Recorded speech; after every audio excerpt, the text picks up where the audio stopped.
Hari ini saya akan menjelaskan mengenai berita yang sedang ramai dibicarakan di media sosial tentang seorang ibu berumur 69 tahun dengan alamat di Jalan Suwiknyo, Pontianak.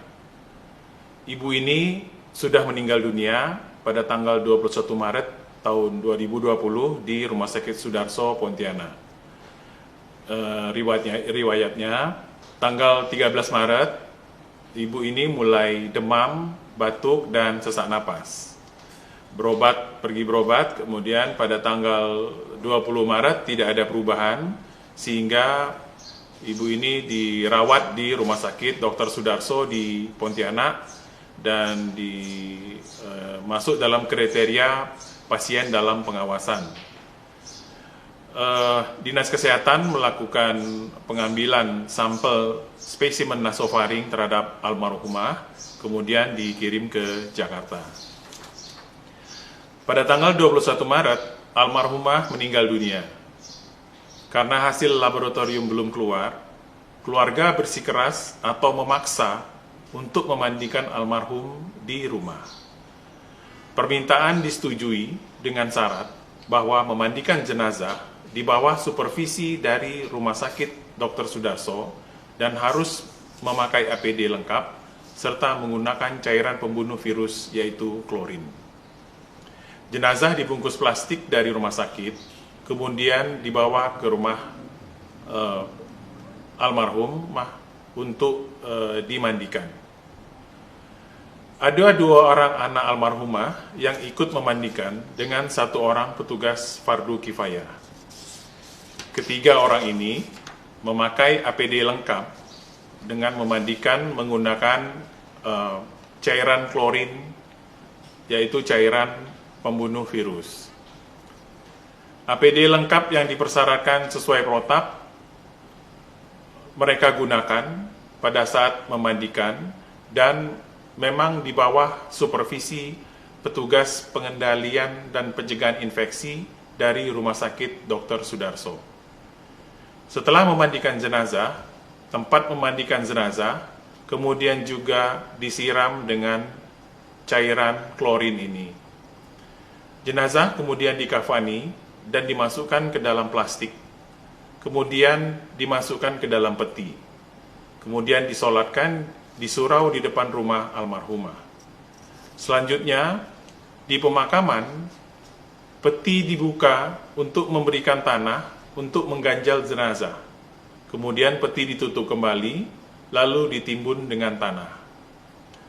Pada tanggal 29 Maret 2020, hasil laboratorium keluar dengan hasil kasus konfirmasi COVID-19 atau positif COVID-19.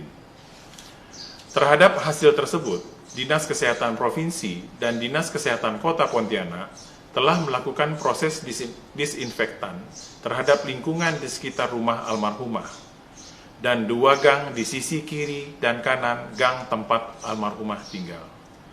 Dinas Kesehatan Kota juga telah melakukan pemeriksaan rapid test terhadap 21 orang kontak erat, yaitu anak almarhumah, petugas pemakaman, dan yang hadir pada saat proses pemandian dan penguburan jenazah. Pemeriksaan ini tadi hari ini dilakukan.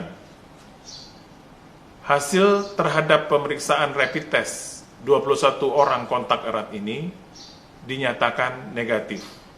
Jadi 21 orang kontak erat ini hasil pemeriksaan rapid testnya negatif. Namun, Dinas Kesehatan Provinsi dan Kota tetap akan melakukan pemeriksaan kembali setelah 7 hari pemeriksaan yang pertama.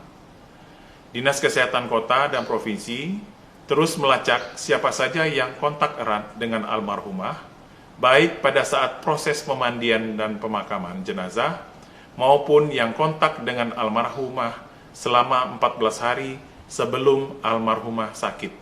Jadi almarhumah sakit 13 Maret 2010. 14 hari sebelumnya itu di sekitar tanggal 29 Februari dan 1 Maret. Bagi anggota masyarakat yang merasa kontak erat dengan almarhumah, maka diharapkan dapat menghubungi Dinas Kesehatan Kota atau Dinas Kesehatan Provinsi untuk kemudian akan kami lakukan pemeriksaan kesehatan dan akan dites dengan rapid test COVID-19.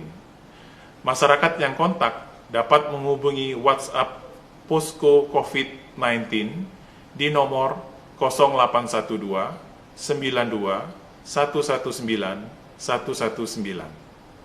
Dengan adanya kasus ini, saya mengharapkan masyarakat tidak panik.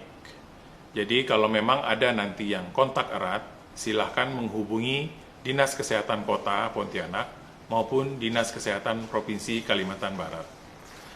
Diharapkan masyarakat tetap tinggal di rumah, tidak melakukan aktivitas di luar rumah, kecuali untuk hal-hal yang sangat penting.